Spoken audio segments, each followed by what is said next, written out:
Hallelujah.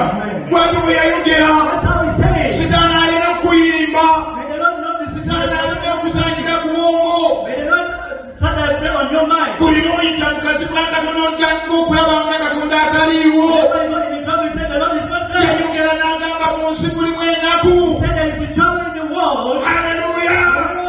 Omuli mulokole watu mulotoli mulokole. They're born again or not. Zibeerawo. Things happen. Ogenda kulaba enjawulo eriwo. But you see the difference. Hallelujah. Amen. Bayibuli yatugamba bw'eti. The Bible says. Bino bisuubizo bye yatuwa. So the promises he Bwe gave us. tubanga tuli mu bintu bye tuyitamu ebitali byangu. If we want certain things are not easy. Waliwo omusajja wano awadde obujulizi wano. Someone has testified. N'agamba bannange Mukama yamba pulojekiti yasooka naye ne nfuna abantu abakyala.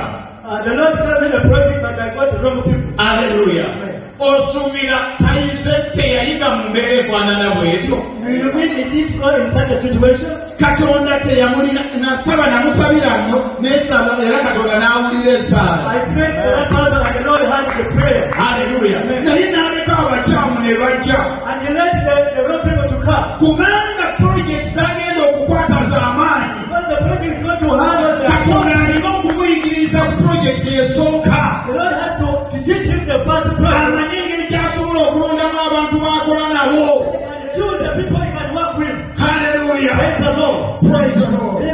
So Whatever kati Katonda buli kyonna kye tuyitamu Katonda mwali. he goes through, the Lord is in that situation. Atusuubiza bw'ati n'agamba bw'ati. Promise and say.